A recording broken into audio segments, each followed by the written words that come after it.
नमस्कार दोस्तों, स्वागत है आपका हमारे YouTube चैनल पे। और आज हम बात करेंगे राफेल के सोर्स कोड का जो खेल चल रहा है ना, उसके बारे में डिटेल में मैं आपको बताऊंगा इस वीडियो में। तो वीडियो में बने रहिए। आगे बढ़ने से पहले एक छोटा सा रिक्वेस्ट है मेरा कि मेरे चैनल को सब्सक्राइब करिए। तो सबसे पहले कहानी शुरू करते हैं। भैया, हुआ क्या है? The Rafale panic. जैसा कि आप सभी को पता होगा कि भारत और फ्रांस के बीच एक डील होने वाली है और डील में 114 राफेल जेट हम लोग खरीदने वाले हैं। लेकिन एएनआई ने एक खबर डाली थी कि भाई हम लोग सिर्फ 30% इंडिजनाइजेशन ही करेंगे और सोर्स कोड नहीं मिल रहा है। इसको लेकर के निगेटिव पीआर बोल लीजिए या फिर निगेटिव कमेंट बहुत धड़ल्ले से चल रहा है। ट्विटर पर देखो, जिसको भी देखो भाई अपनी ज्ञान दे रहा है। सोर्स कोड होता क्या है, सोर्स कोड का करेंगे क्या, पूरा डिटेल में मैं बताऊंगा और आपको अच्छे से समझ में आ जाएगा क्या हम लोग को अगर सोर्स कोड मिल भी जाता है तो वो हानिकारक है या नहीं है। ये सारा डिटेल में बताऊंगा। सबसे पहले बात कर लेते हैं भैया Rafale panic, the meltdown, the context, social media meltdown and the source code myth. Critics argued this was a diplomatic failure and a loss of money, claiming India capitulated to French terms। मतलब इसका मतलब है कि जो social media पर meltdown है उसमें so called expert है ना, वो ये बोल रहे हैं कि भारत ने ये जो डील किया है ना फ्रांस के साथ मिलकर और उनके दबाव में आकर ये डील जल्दी में की जा रही है। This is not a good deal. अब हम जाते हैं कि भैया अपने टॉकिंग पॉइंट्स पे चलाते हैं। Following recent reports on the Rafale Marine and 114 jet deal, a narrative emerge claiming India failed to secure a source code. इसके बारे में ऑलरेडी बात कर चुके हैं। कॉन्टेक्स्ट ये है, critics argue this was a diplomatic failure for a loss of money, claiming India capitulated। अब जो भी है भाई, इसके मेरा अपना खुद का नजर, this reaction was based on vague articles and fundamental misunderstanding of avionics software structure. The reality is the opposite of outreach. मतलब जो लोग भी अपना ओपिनियन दे रहे हैं ना, वो किसी एक आर्टिकल के बेस पे दे रहे हैं। जिसने भी आर्टिकल लिखा है भाई उसकी क्या है मतलब क्रेडिबिलिटी है, खासकर एविएशन के सेक्टर में वो बिल्कुल भी क्लियर नहीं है। और भारत सरकार ने जो डील किया है ना उसके बारे में मैं सब कुछ बताऊंगा आपको। डिफाइनिंग पहले तो ये समझ लो भाई, सोर्स कोड चिल्लाने वाले जितने भी लोग हैं उनको पता भी है कि ये सोर्स कोड क्या है। मैं एक छोटा सा एग्जांपल देता हूं। आपने अपना एंड्रॉयड फोन देखा है? एंड्रॉयड फोन जो होता है आपका, उसमें जो ऑपरेटिंग सिस्टम होता है जिसको हम लोग एंड्रॉयड बोलते हैं, उसका भी कोड होता है, that is a source code. और उसके ऊपर क्या होता है, एप्लीकेशन इंटरफेस, जो ऐप है ना उसका अलग कोड बेस होता है। तो ये जो एंड्रॉयड ऑपरेटिंग सिस्टम हो गया ना, उसी को आप सोर्स कोड बोल सकते हो। अब हम इसको डिटेल में समझते हैं कि भाई ये प्लेन में कैसे काम करते हैं। एक चीज होता है flight control loss, basic flying parameters, flight control not get the flight control flow. देखो, the core question is, did India get the source code? The answer requires nuances. India did not get the flight control laws, basic flying parameter. India did not need flight control laws. What matters in war is the combat control source code, the ability to control weapons, sensor and electronic warfare. तो जैसा कि मैंने आपको बताया कि भाई अपने को एंड्रॉयड का ऑपरेटिंग सिस्टम नहीं चाहिए भाई। एंड्रॉयड में अपने ऐप को इंस्टॉल करना, मान लो कि भाई हमें अपना ब्रह्मोस राफेल में लगाना है तो लग तो जाएगा, लेकिन जो उसका जो बटन है ना जिसको दबाने के बाद वो ब्रह्मोस कहां पर जाकर लॉक होगा और किस पर अटैक करेगा, तो ये जो भी ऑपरेटिंग सिस्टम है ना और जो सो कॉल्ड सोर्स कोड है ना, उसकी जरूरत नहीं है। हमें चाहिए इंटरफेस जिसके थ्रू हम लोग अपने जहाज में, एक हो गया आपका हार्डवेयर में हो गया आपका ये एक्चुअल बॉम्ब, और उसको कंट्रोल करने वाला जो एवियोनिक्स का सॉफ्टवेयर होता है ना, उसका इंटरफेस चाहिए, ना कि पूरा का पूरा सोर्स कोड। और सोर्स कोड में क्या होता है भाई, देखो जब जहाज होता है ना तो द मल्टीपल सेंसर वर्क्स और सारे इनपुट्स आते हैं, उसको रियल टाइम में एक्शन लेना होता है। अगर तुम सोर्स कोड ले लिया, उसमें इंजीनियरिंग कर दिया, ठीक है, जैसे कि आपका एंड्रॉयड फोन हो गया, उसमें रूट कर दिया अपने डिवाइस को, रूट करने के बाद उसमें आप कुछ भी कर सकते हो। मतलब आपका ऑपरेटिंग सिस्टम हैक हो सकता है, आपका ऑपरेटिंग सिस्टम खराब हो सकता है, ज्यादा बैटरी ड्रेन कर सकता है, there can be multiple things can be done. तो अपने को अगर सोर्स कोड मिल भी जाता है तो उसके कारण समझ लो कि 30 से 40 साल का एक्सपीरियंस है रफाल को जेट बनाने में, और उसने कुछ सोच समझ कर बनाया होगा, अपने को सीखने में, उसको इंप्लीमेंट करने में। That's not right. अब आगे बढ़ जाते हैं दोस्तों, द पार्टीशन सॉफ्टवेयर आर्किटेक्चर। जैसा कि मैंने आपको बताया, सेम एग्जांपल, एंड ये जो आर्किटेक्चर है ना रफाल का, वो सिर्फ और सिर्फ एंड्रॉयड की तरफ से मिला।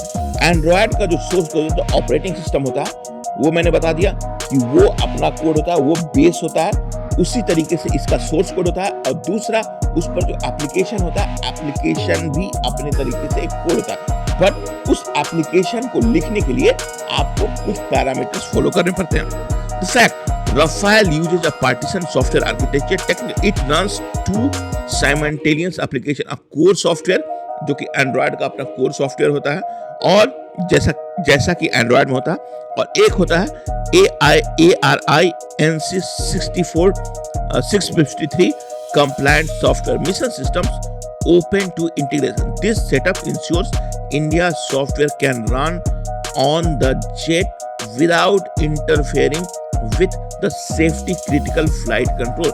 This is the optimal technical solution.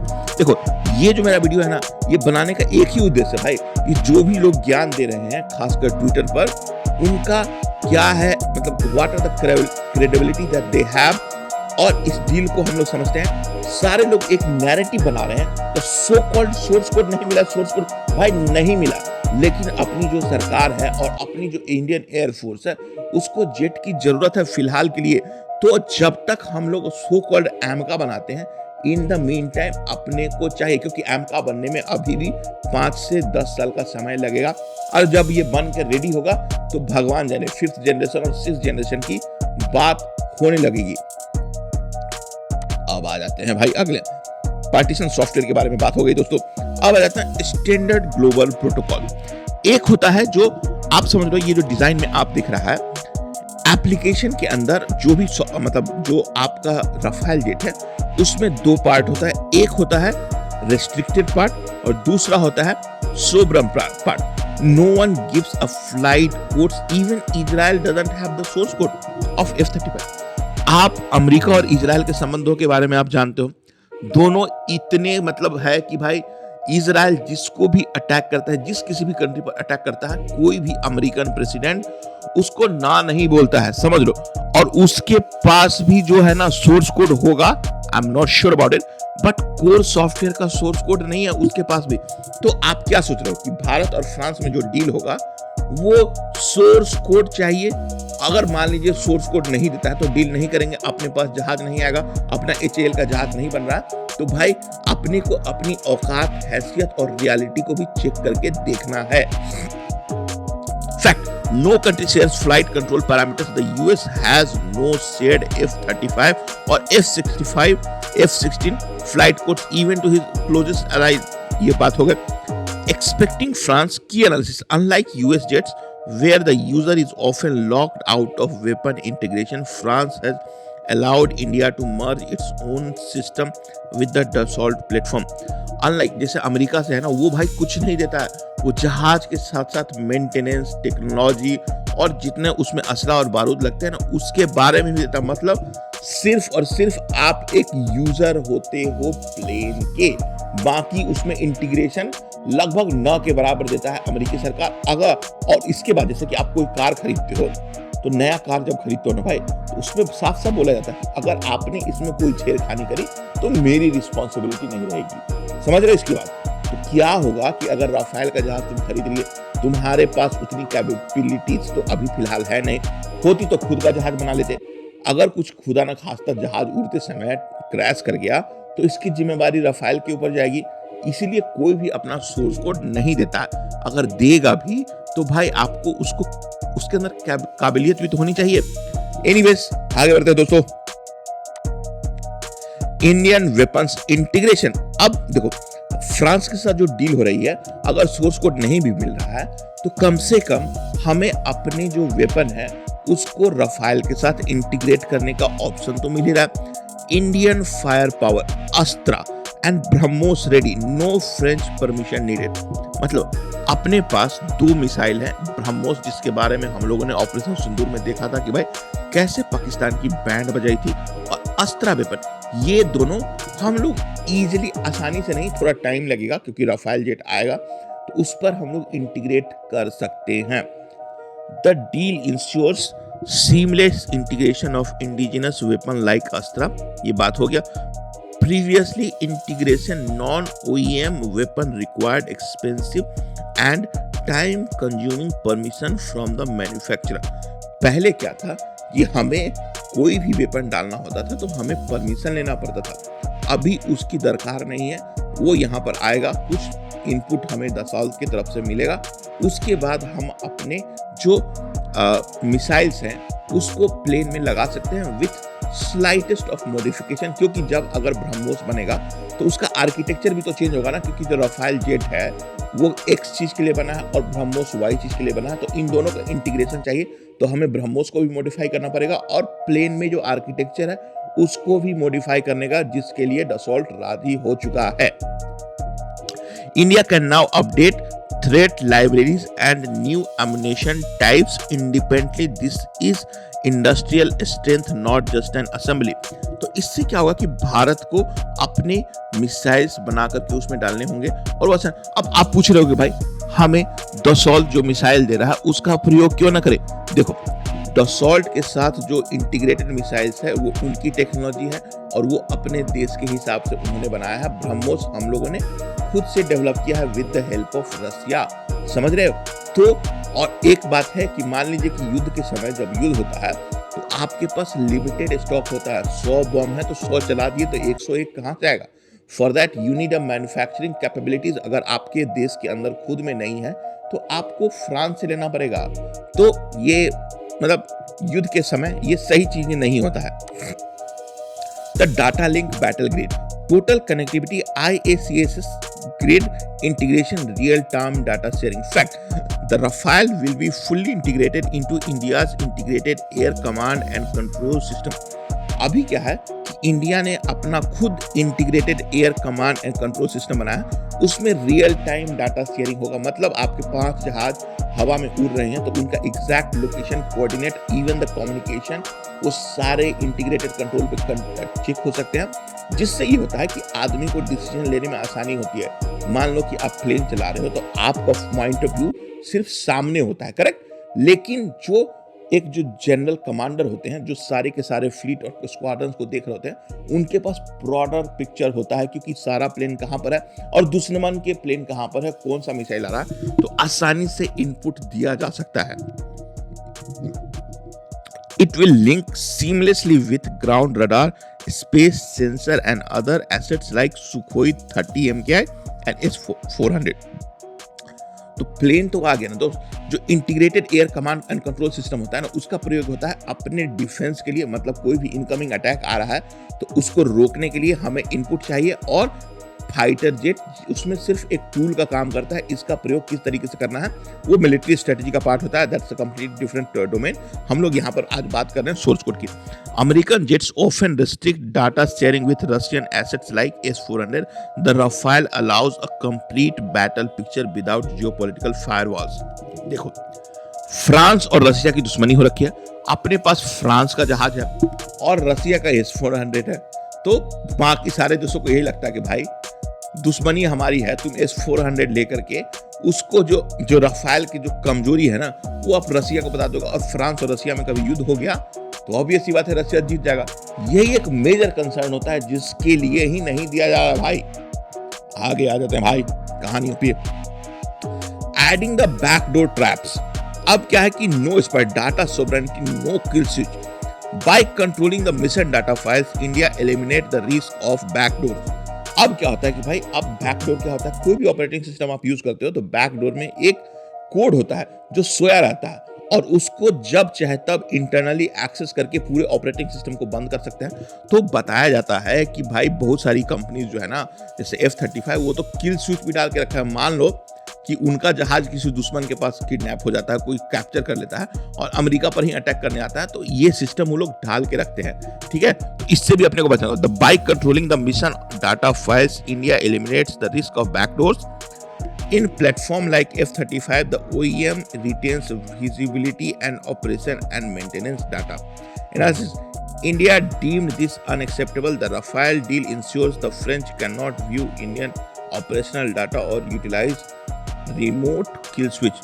तो जैसे F-35 जहाज कोई भी खरीद रहा है तो भाई अमेरिका को रियल टाइम में पूरा का पूरा नेटवर्किंग से ये पता होता है कौन सा जहाज कहां पर है और क्या कर रहा है।